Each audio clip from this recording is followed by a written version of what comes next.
So this is kind of a continuation, or I guess companion piece to the last video I did about getting my Xbox 360. Since in that video I said that I wasn't allowed to own M-rated games, that and the fact that the 360 plays an integral role in this story. But before I continue, I should probably start this video off with a proper preface. Now, growing up, I had some great games, a couple stinkers, a few novelty arcade collections, and because of my dad, a good chunk of sports games. But despite being games ranging from different developers to different genres across several different consoles, there was one constant between all of them.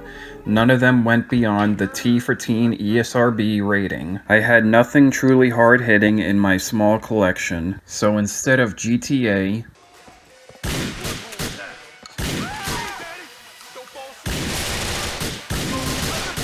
I had Hit and Run.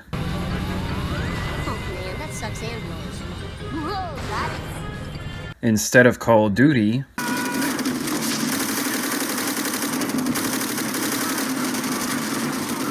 I had GoldenEye.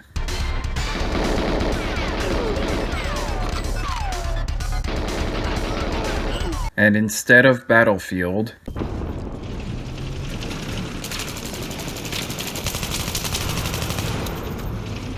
I had Battlefront. Their reinforcements are being depleted.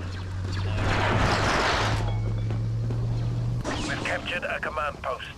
And that's just the way it was. I wasn't able to own an M-rated game because, well, I'm guessing that my mom thought I was too young for them, which, I mean, she was technically right. But it was just annoying at school to hear about how the kids could buy anything with no objections from their parents. To be excluded from an exclusive club that seemingly I was the only holdout of, and forcibly no less. But that's not to say that I had never experienced this world so far away from me, as I did catch a glimpse of it at a friend's house that allowed M-rated games.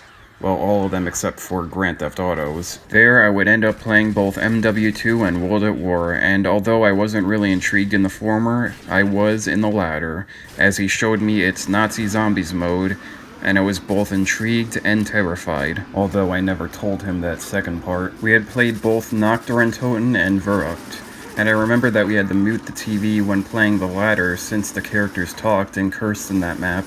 Now, if only I'd thought of that, but that's for later. And although this small taste of something that was forbidden to me up to that point probably didn't do anything to motivate me more than I already was, I was just happy to finally experience and be a part of the club that had eluded me all my childhood life, even if it was so brief. Alright, with that now all out of the way, let's actually properly start off this story. The year is 2009, and I finally got my hands on an Xbox 360 arcade. But something was clearly missing, as the system was not immediately able to hook up to Xbox Live. This was due to it being a cheaper model, as it did not have a hard drive and was not able to connect to Wi-Fi wirelessly. So after procuring a hard drive and sucking up having to play out in the living room instead of the basement, I was finally able to fully experience the online world of gaming. And once I joined, I would end up meeting many people, buying some great downloadable games, and make some friends along the way. But from those points, the one I want to focus in on is the downloadable games aspect. Because I had realized that if you were to purchase a game off the Xbox store, only you would know that you had bought it.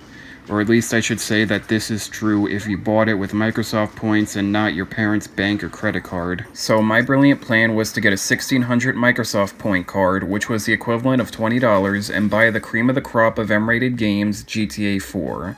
Or in my child's mind, buy the way cheaper GTA 4 The Lost and Damned instead, since it wasn't 4,000 Microsoft points or $50. And I bet you can already see where this is going, but in my defense, I do believe that I knew what a DLC was and that you needed the actual game to play it.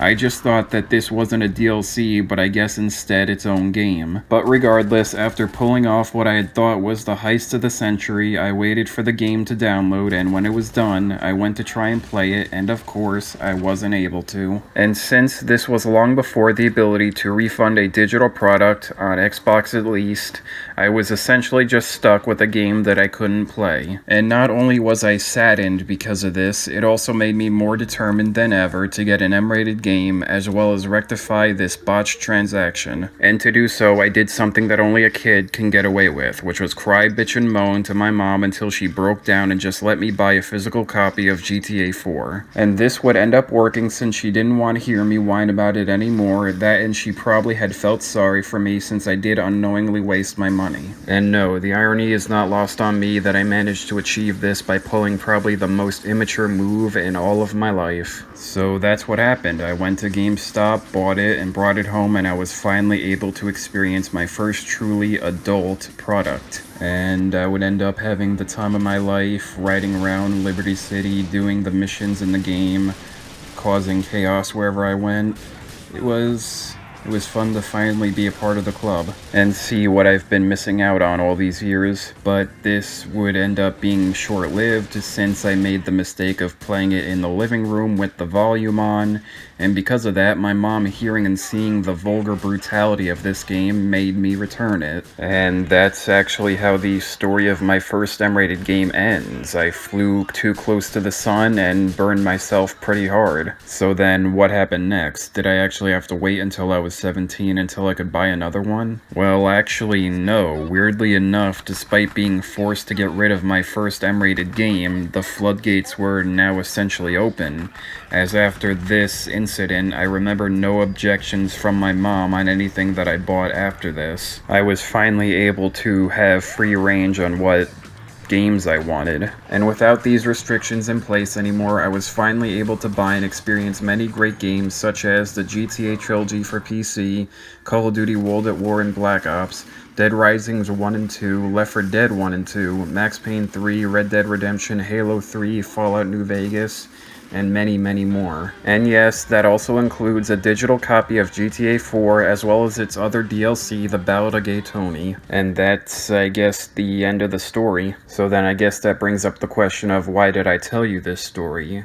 Well, here's why. Nowadays, the ESRB is just a joke, a shell of its former self, if you will. I mean, even though the cracks were already showing by the time of this story, like how Call of Duty gained the stigma of being full of nothing but high-pitched screaming children, it's just that it has virtually no power in the digital marketplaces of today, since you could just set an account age to 18, and the fact that parents don't monitor what their kids are buying. So in other words, there is no reason to re-perform what I originally set out to do, since it's just the norm now. Gone are the days when you actually had to go to the store to buy a game and that M on the box held all the power over your head. I mean, you as either a child or teenager had to convince your mother, father, parental guardian, grandparents, whoever you went to the store with, really, and possibly even the clerk working the counter, that you were ready to experience something way above your supposed maturity level. But the demise of the ESRB is only one half of the lesson to learn here, as the other half is the simple fact of gaining access to a whole world within gaming